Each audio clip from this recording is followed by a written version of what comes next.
bienvenidos a un nuevo encuentro dentro de la práctica docente 3, prácticas para la enseñanza secundaria. En esta oportunidad vamos a desarrollar uno de los temas que corresponde al módulo 4.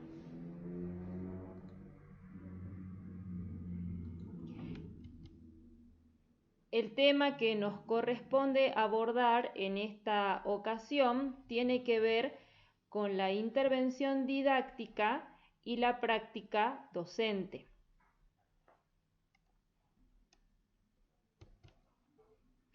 Nuestro objetivo en este sentido dentro de esta videoclase tiene que ver con adquirir conocimientos sobre las intervenciones y las microexperiencias didácticas en la práctica de la enseñanza.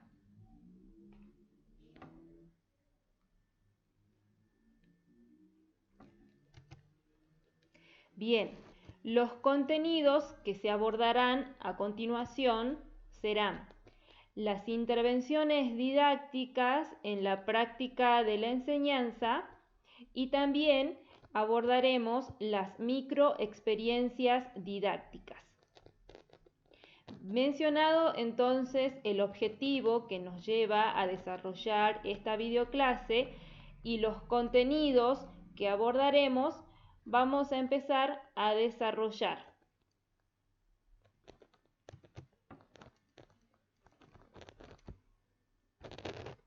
Bien, la práctica docente se encuentra dentro del campo de la práctica profesional.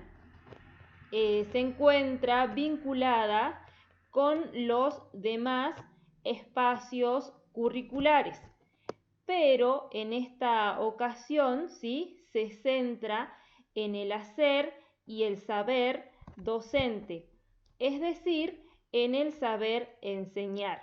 Bien, algo muy importante a tener en cuenta entonces, que la práctica docente, si bien tiene una vinculación con los demás espacios curriculares, se va a centrar en el saber enseñar. Esto nos permite, ¿sí? En cierta manera, resignificar las experiencias pedagógicas y los trayectos escolares de los futuros docentes.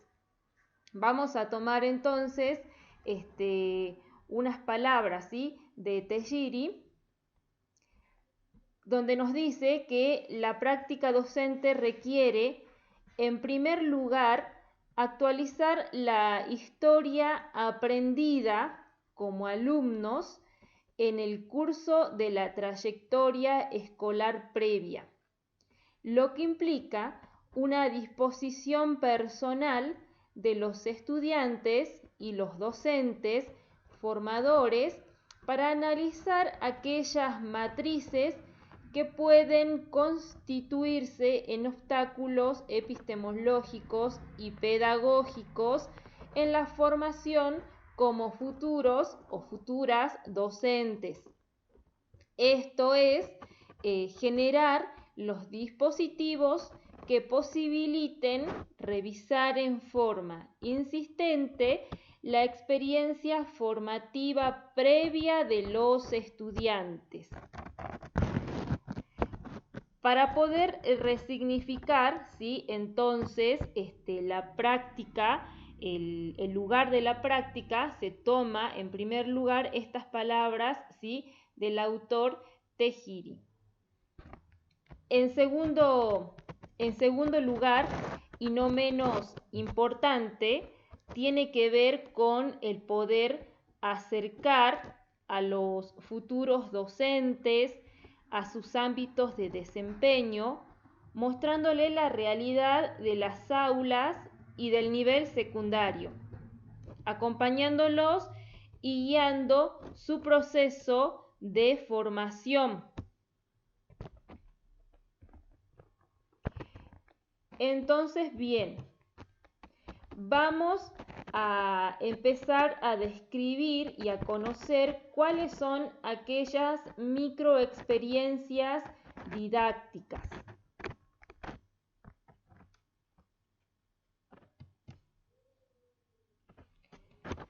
Nos citamos entonces en las microexperiencias didácticas.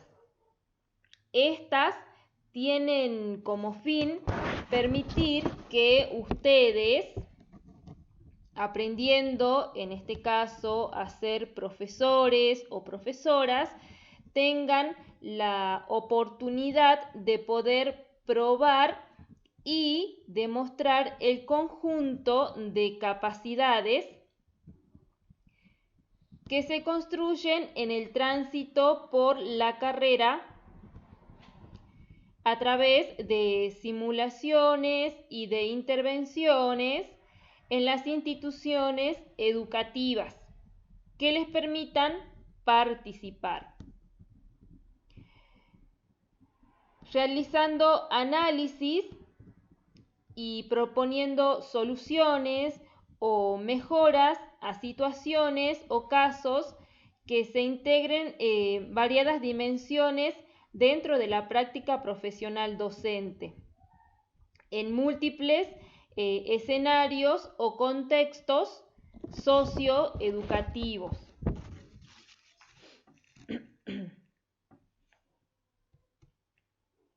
Bien, entonces existen varios dispositivos de enseñanza que se van a convertir o que se convierten en microexperiencias didácticas.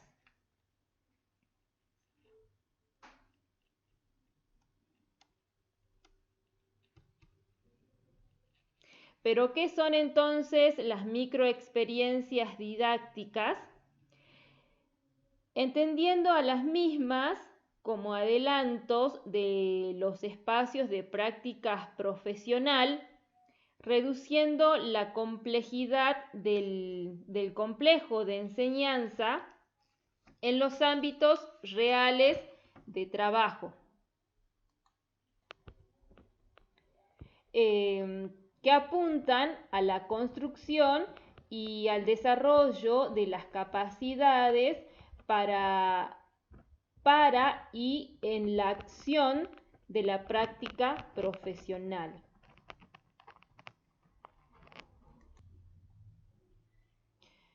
Ahora bien, vamos a proseguir mencionando cuáles son los diferentes dispositivos de enseñanza.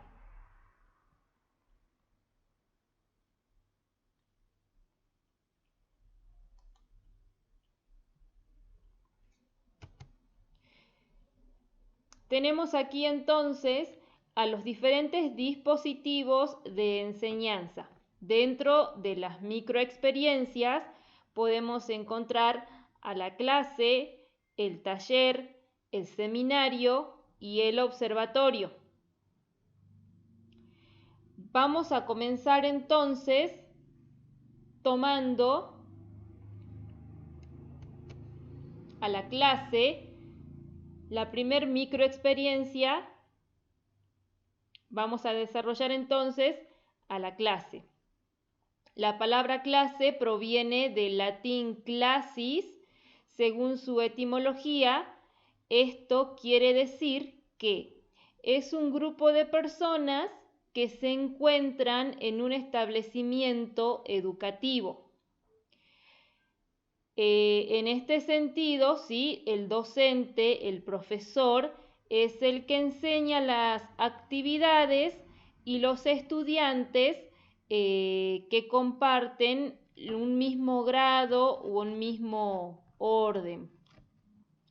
Por ejemplo, en las universidades, ¿sí?, se denomina clase a un grupo de personas que toma una asignatura, lo que indica que son cada una de las materias que se imparte en el centro docente, ¿sí?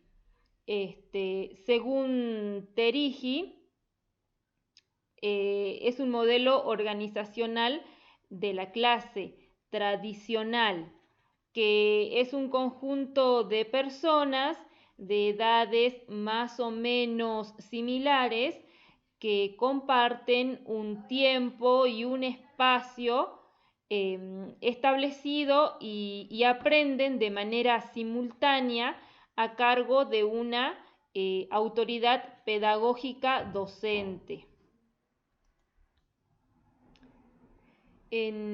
Tomando a la escuela, ¿sí? En la escuela la clase será un grupo o un conjunto de niños o adolescentes que reciben conocimientos, que reciben ideas, que van a adquirir experiencias y habilidades y que pueden aprender del mismo nivel. En este sentido, en la clase la autoridad docente se puede ejercer de manera más o menos participativa. Entonces, aquí vimos la primera microexperiencia que tiene que ver con la clase y hace alusión a que es un grupo de personas, ¿sí?, que se encuentran en un establecimiento educativo, ¿sí?, que van a compartir un espacio, que están a cargo de un docente que es el que va a impartir los conocimientos. Y también habla y toma el ejemplo de la universidad, que en la universidad de la clase tiene que ver con un grupo de personas que toman una asignatura. Continuando entonces con el desarrollo de las microexperiencias, vamos a tomar la siguiente microexperiencia que tiene que ver con el taller, ¿sí? El taller, en este sentido, podemos decir que el taller es una modalidad para organizar el proceso de enseñanza y de aprendizaje. Bien, algo muy importante, ¿sí? Entonces es una modalidad para la organización del proceso enseñanza y aprendizaje. Es un lugar lo más parecido posible a la realidad cotidiana del estudiante, ¿sí?, donde el contenido que se trabaja a través de una tarea común y se elabora y se transforma en un saber, ¿sí?, en un contenido, una capacidad para ser utilizado. Se integran experiencias y vivencias, ¿sí? Se construye un lugar material. Bien, en este lugar material es donde se van a integrar las experiencias y las vivencias. El taller, a su vez, constituye un lugar de coaprendizaje, bien, donde todos sus participantes construyen conocimientos y valores. Van a desarrollar habilidades y actitudes para sus propias experiencias.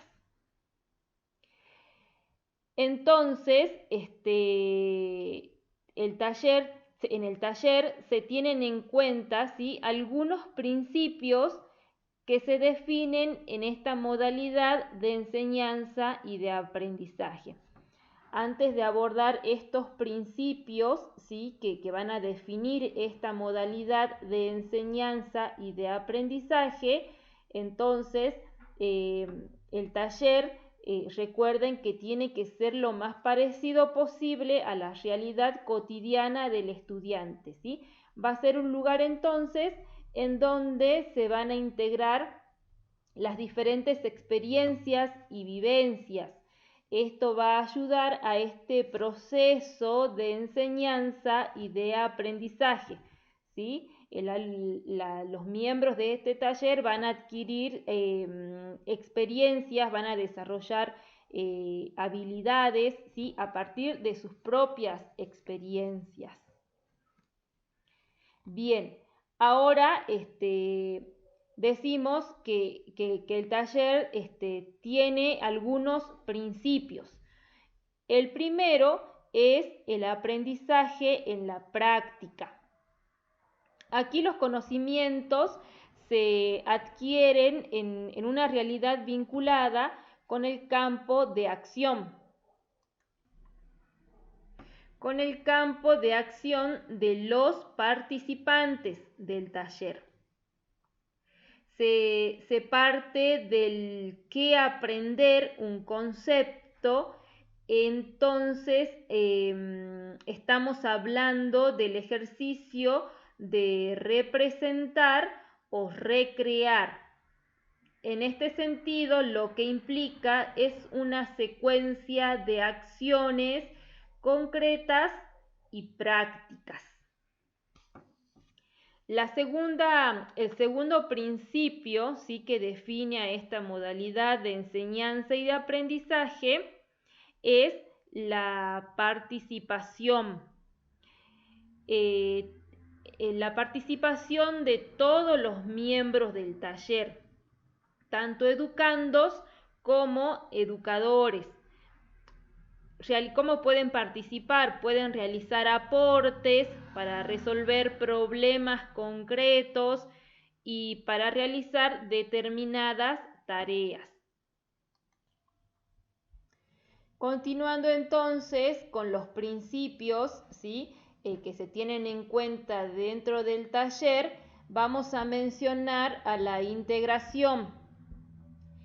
La integración tiene que ver con lo importante del taller, con lo que es realmente importante en el taller, que es realizar una tarea o un proyecto de trabajo en el cual se vayan viendo diferentes conocimientos y diferentes exigencias de la realidad social.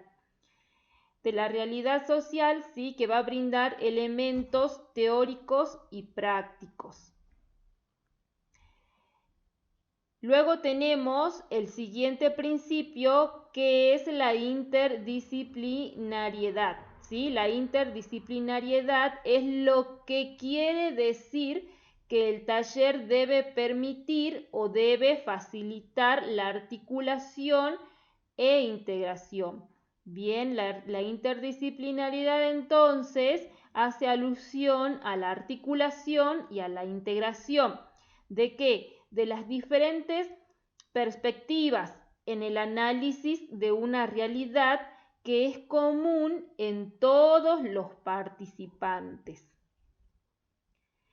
Y por último, vamos a mencionar a la controversia, que es uno también de los principios que define esta modalidad de enseñanza y aprendizaje.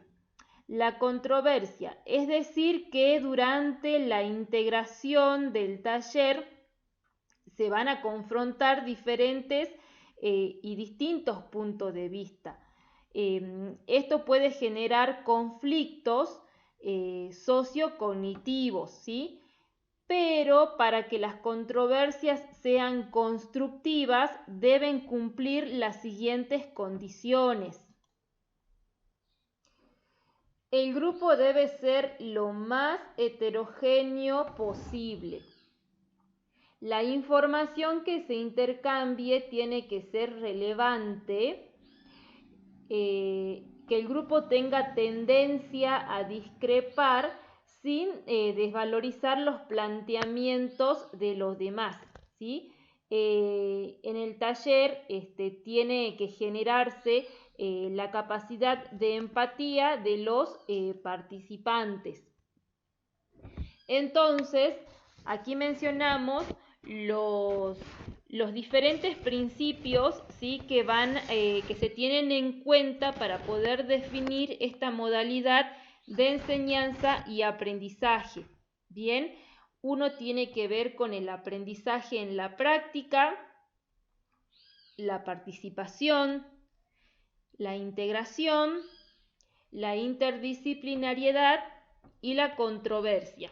Bien, 4 principios que se deben tener en cuenta al momento de poder desarrollar un taller. Continuando entonces con las microexperiencias didácticas, vamos a continuar con el seminario. El seminario, ¿sí?, es una clase o encuentro didáctico donde un especialista interactúa para difundir conocimientos, ¿sí? Podemos decir que el seminario es una reunión especializada de naturaleza técnica o académica que va a intentar desarrollar un estudio profundo sobre la determinada materia. En este sentido, en el seminario, el aprendizaje debe ser activo, ¿sí?, ya que los participantes deben buscar y elaborar la información en el marco de una colaboración recíproca entre sí y a partir de la interacción con el especialista. El seminario, sí, por lo general, tiene una duración de 2 horas aproximadamente, y podemos decir que en este sentido, de la puesta en marcha de cualquier seminario, es que los asistentes al mismo entren de lleno, ¿sí?, en una materia concreta, que estudien la misma desde un punto de vista mucho más práctico para que se consienta en una herramienta de gran ayuda profesional para los mismos. Bien, entonces retomamos lo que decíamos del seminario, ¿sí?, que es una clase, que es un encuentro didáctico, donde el especialista va a interactuar para difundir los conocimientos, ¿sí? En este sentido, los que participan del seminario tienen que intentar desarrollar un estudio profundo sobre una determinada materia. Decimos que el aprendizaje del seminario es activo porque los participantes deben buscar y deben elaborar, ¿sí?, información en el marco de una colaboración recíproca entre sí a partir de la interacción con el especialista.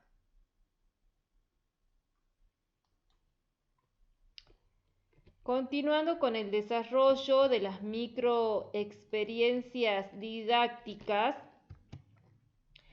vamos a abordar en nuestra última microexperiencia didáctica marcada al principio en el esquema, ¿sí?, que se presentaba. En este caso, continuaremos con el observatorio. Según Usilios, expresa que el término observatorio, ¿sí?, significa examinar o estudiar con atención, ¿sí?, examinar u observar con atención. Se identifica en este sentido 3 tipos de observatorio con distintos matices correspondientes a la evolución en el tiempo. Primeramente tenemos el centro de documentación, ¿sí? Desde esta óptica, el observatorio es una biblioteca dedicada a una temática específica. Su misión se basa en almacenar y clasificar información y documentación. Luego tenemos el centro de análisis de datos, ¿sí? Esto considera al observatorio como una herramienta de ayuda en la toma de decisiones. Su misión principal, ¿sí? Es recoger, procesar y proporcionar información y poder conocer mejor y comprender la temática mediante estudios con la participación de expertos. Luego tenemos el espacio de información, intercambio y colaboración.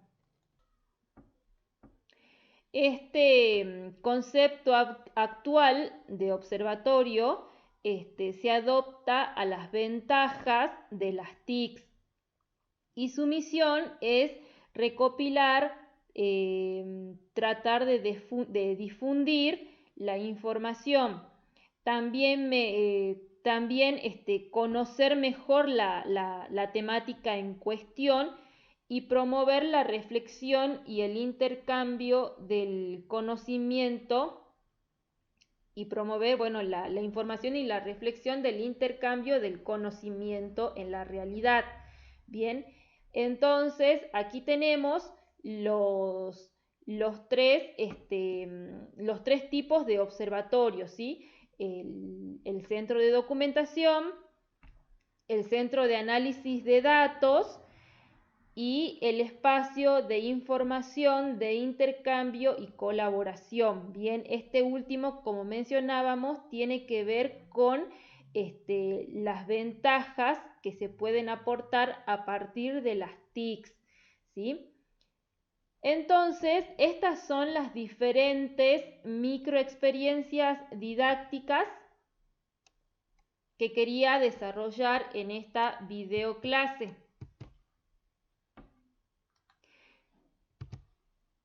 Espero que los conceptos hayan sido claros, ¿sí? Que se entienda, y por cualquier consulta o duda me escriben, ¿sí? Les dejo un saludo y hasta la próxima.